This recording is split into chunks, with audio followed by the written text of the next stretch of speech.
정치 얘기 좀 해보겠습니다. 항소 포기 사태로 자리에서 물러난 그 노만석 검찰총장 대행 얘기입니다. 오늘 퇴임식 열었고요. 검찰을 떠났습니다. 이 퇴임사를 통해서 항소 포기 사태에 대한 자세한 입장 표명이 나오지 않을까 전망이 됐었는데 이번 항소 포기 논란에 대한 어떤 구체적인 언급은 없었습니다. 정치 중립 우려 표명의 항명이란 시각이 안타깝다. 검찰을 위해서 물러난다. 검사의 징계 논의를 멈춰달라. 이 말 정도가 연관성 있을까 싶을 정도였는데 핵심 논란이었던 이 항소 포기 언급은 하지 않고 징계를 멈춰달라라는 것을 언급한 정도. 이 퇴임사 내용 어떻게 평가하시는지요? 그동안 이분이 이제 총장 권한대행을 했었잖아요. 네. 총장 대행을 하면서 뭔가 이 몸에 맞지 않는 옷을 입고 있다라는 생각을 모든 분들이 했던 것 같아요. 여야 모두 할 거 없이 비판하고 있잖아요. 그리고 좀 무책임해 보인다라는 무책임하다. 평가가 많았었는데 이제 마지막에 퇴임하면서 모든 책임은 내가 지고 간다. 검사를 징계하지 말아주세요라고 마지막에 책임지는 모습을 보여주는 것 같다라는 생각이고요. 네. 그동안 연가 하루 쓰고 굉장히 이 논란이 고조되고 있는 와중에서 연가 쓰고 나와서 말하지 않고 다음에 말하겠다라고 하고 자택 근처에서는 기자들에게 일일이 다 또 언론 플레이라고 저는 생각하는데 이런저런 얘기들이 쏟아져 나오고 네. 또 그 다음 날은 저희들이 또 그 부분을 해석을 해야 되고 아리송한 표현에 대해서 추정해야 되고 굉장히 무책임했다고 저는 생각합니다. 그리고 본인의 이야기대로 최종 결정은 일단 여러 가지 정황을 고려해서 또 검찰을 위해서라는 표현도 있었는데 본인이 결정을 했다는 거 아닙니까? 그러면 그 부분에 대해서 이를테면 전직 검찰총장이 했다는 이야기가 있잖아요. 정말 필요했으면 서면으로 그 지휘를 요청을 하든지 예. 아니면 본인의 책임하에 항소를 하든지 이렇게 하는 게 맞았다라는 평가가 맞는 거 아닙니까?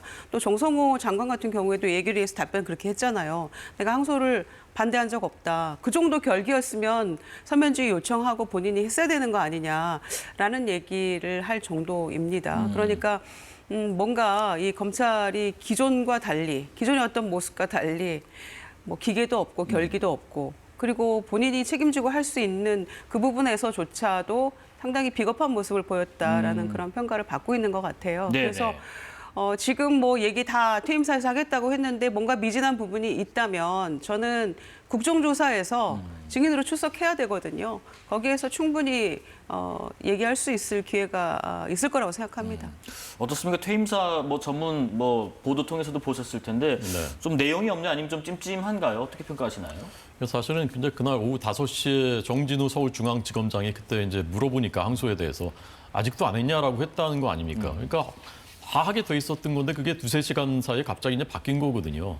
근데 그동안에 어떤 일이 있었는지도 사실 국민들께서 어느 정도 이미 다 알고 계십니다. 그리고 제가 볼 때 이것은 분명히 시간의 문제일 뿐이지 예. 언젠가는 다 밝혀지게 됩니다. 자세한 내막이. 근데 이제 그것을 구체적으로 언급하지 않고 그냥 퇴임하는 것에 대해서는 안타깝고요. 다만 이미 본인이 할 수 있는 얘기는 대략은 저는 다 했다고 생각합니다. 그리고 오늘도 이게 항명 아니다. 정당한 검찰이 정당한 것이다라고 지금 본인이 이제 그 판정을 하고 가는 것이지 않습니까? 저는 법치라는 게 아무리 힘 있는 사람, 아무리 돈 있는 사람도 법 앞에서는 누구나 평등하다. 그런 법치가 정확하게 정립이 돼야 그래야 우리 그런 사회여야 누구든 여기 투자를 하는 거고 외국인도 마찬가지고 그런 사회여야 일을 열심히 하는 거고 그래서 민생이 좋아지고 경제가 좋아지는 겁니다. 그래서 법치를 지키자는 건데 저는 지금의 이 국면은 검찰과 정권의 대결이 아니라 법치와 반법치의 대결이라고 생각하고 지금 이 노만석 대행의 그 퇴임사 역시 그것이 검찰의 행동이 법치에 어긋나는 일이 아니라 법치를 지키기 위한 것이었다라는 것을 애둘러서나마 표현한 것이라고 생각합니다. 그러니까 반법치에 불의에 눈 감았던 윤석열 정권 하에 검찰의 모습 아니었습니까? 윤석열 그 대통령 부부를 호위무사처럼 혹은 해결사처럼 이렇게 감싸고 눈 감고 무혐의 처분하고 그렇게 했던 검찰의 모습이 지금 왜 그런 결기였다면, 그렇게 눈 감을 결기였다면 이 부분에 있어서도 본인들의 얘기를 명확하게 표시하면서 검찰총장이 그렇게 했으면 될 일이었거든요.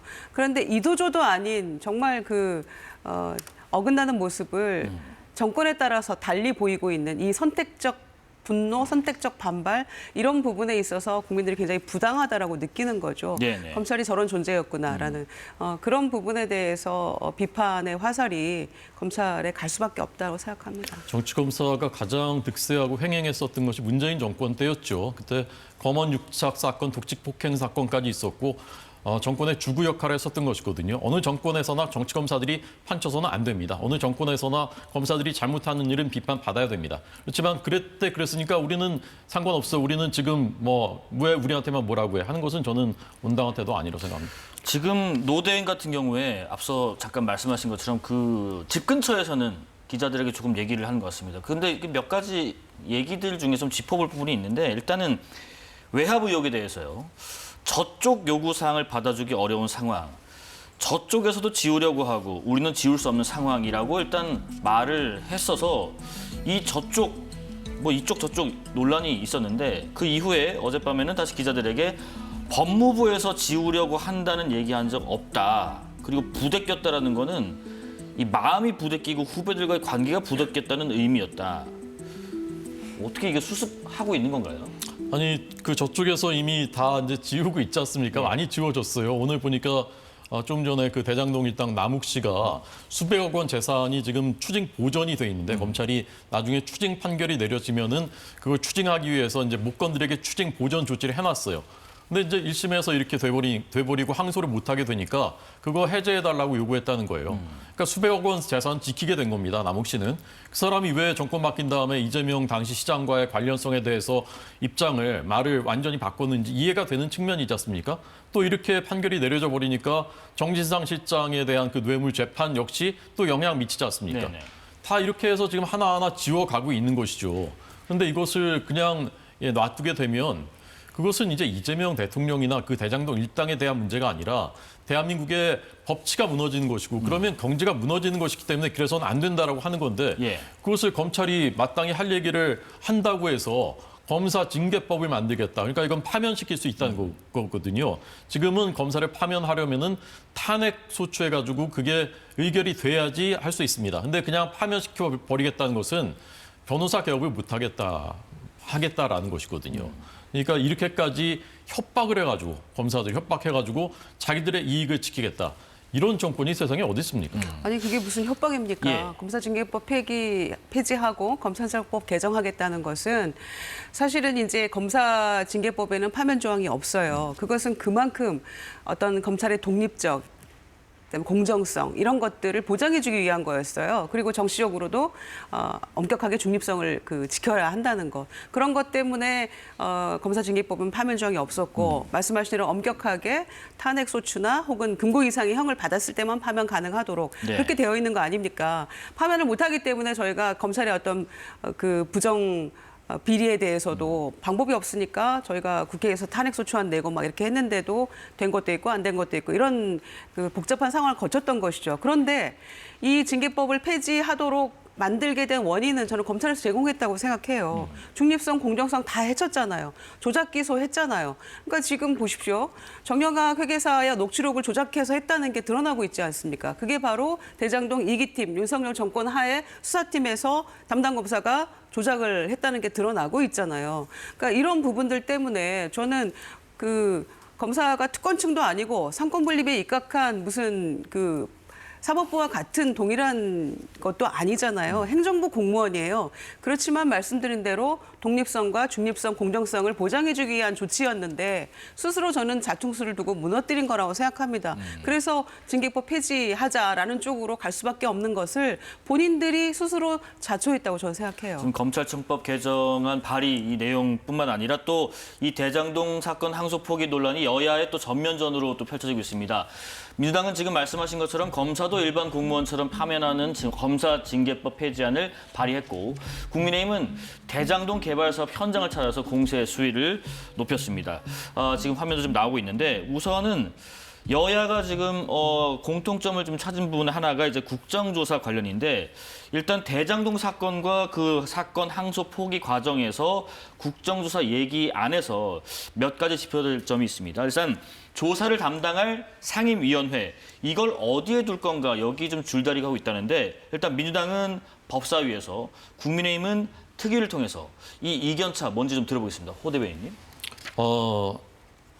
29건의 국정조사가 1988년 이후에 있었는데 네. 특위를 따로 구성하지 않고 해당 상임위에서 한 것은 딱 한 건이 있었습니다. 오송 참사 때입니다. 그때는 여야가 그렇게 합의를 한 것이에요. 네. 다른 쟁점과 문제점이 없기 때문에. 그렇지 않고 나머지 국정조사는 왜 특위를 구성하느냐. 여야가 대체로 동수를 이뤄서 균형되게 공정하게 하자. 그런 취지에서 한 겁니다. 근데 왜 굳이 법사위에서 하자고 할까? 다 그려지지 않습니까? 법사위에서 벌어졌던 일들 우리가 다 보지 않았습니까? 거기 위원장, 추미애 위원장이 발언권 박탈하고 나가 있으라고 하고 이런 식으로 해서 그래서 이렇게 그냥 적당히 이제 덮어버리겠다라는 것이고 더군다나 민주당이 지금 요구하는 국정조사의 안건에는 지금 말씀하신 조작 기소, 그다음에 검찰의 항명 이런 것들이 들어있어요. 그러니까 국정조사는 이제 청문회로 열게 되는데 거기에 이제 그 본인들 입맛에 맞는 사람들 불러놓고 이런 것들이 이제 따지겠다 이제 그런 그 의도가 보이는 것이죠. 조작 기소라 말씀하셨는데 아니 그러면 대장동 일당한테 뇌물 받은 김용 씨는 왜 2심까지 유죄 판결 받았습니까?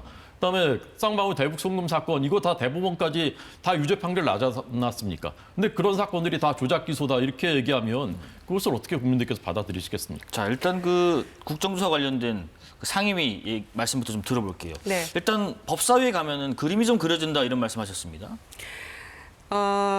쉽게 말씀드리면요. 이 국정조사에 대한 필요성, 그다음에 안건, 이거는 합의가 됐어요. 네. 그러니까 이건 필요하다. 그리고 안건도 국민의힘이 주장하는 바대로 수사 외압, 계속 그 문제 제기하고 있잖아요. 정성호 법무장이 뭐 어떻게 한 거 아니냐 이런 식으로. 그 부분도 같이 얘기해 보자라고 그 부분은 일정 부분 협의가 이루어졌는데 네네. 중요한 건 이제 왜 한쪽은 법사위고 한쪽은 국조특위를 만들자라는 것이냐는 문제는 바로 국정조사 대상 왜 하느냐. 그 부분에 대한 것이라고 생각하는데요. 말씀하신 대로 민주당은 이건 조작 기소의 문제이기 때문에 검찰을 상대로 하는 거니까 법사위에서 하면 된다라고 판단하는 것이고 지금 국민의힘은 이건 수사 외압이다. 안건엔 들어 있잖아요. 수사 외압이다. 그러니까 별도로 만들어야 된다. 이제 이렇게 주장을 하고 있는 것인데 저는 뭐 얼마든지 안건도 서로 합의가 됐는데 접점 찾을 수 있다고 생각하거든요. 그래서 지금 이제 계속 마지막 완결이 안 됐기 때문에 17일 날 또 만나요. 네. 그러면 얼마든지 저는 접점을 찾을 수 있다고 생각합니다. 왜냐? 네. 국정조사는 하기로 한 거니까.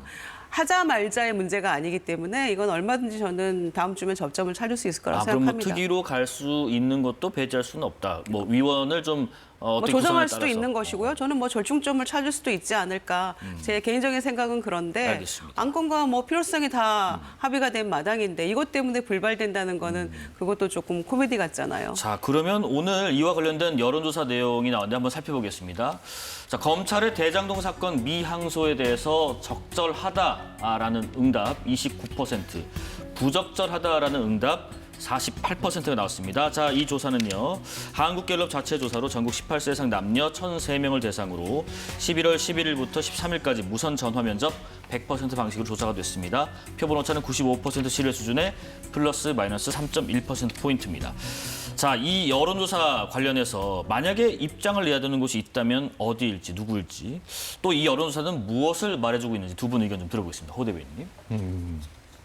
저쪽에서 입장을 내셔야 될 것 같은데 저는 뭐 우리나라 국민들의 민심의 수준이 얼마나 높고 현명한지 저는 매일매일 느끼거든요. 피부로 느끼고 국민들 이렇게 현장에서 들어보면은 정말 정확하게 판단하고 계시고 제가 모르는 내용도 정보를 다 알고 계십니다. 그분들이 막 유튜브 뭐 이런 거 보고서 흔들리는 그런 게 아니에요. 그래서 저는 저런 것들이 이제 결국 민심이 정확하게 판단하고 상식적이고 합리적인 방향으로 간다. 더더군다나 우리의 지금 그 20대, 30대 젊은 세대들은 굉장히 잘 교육받으면서 선진국에서 자라난 세대이기 때문에 합리적이고 실용적이고 상식적인 그런 판단을 매우 중시한다. 저는 이제 그런 것이 반영된 것이라고 생각하고 네네. 그것을 거스르려고 하면 어떻게 되느냐. 잠깐은 될지 모릅니다.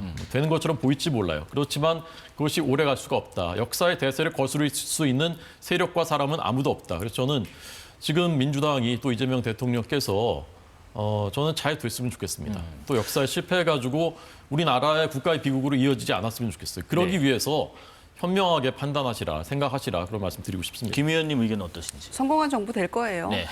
그 초반 지지율보다 퇴임할 때 지지율 더 높은 지지율로 퇴임하고 싶다, 잘하고 싶다. 대통령 계속 그렇게 얘기했기 때문에 잘할 거라고 생각하고요. 예. 근데 뭐 여론조사가 그 주에 나왔다고 해서 매번 어디선가 입장을 내나요?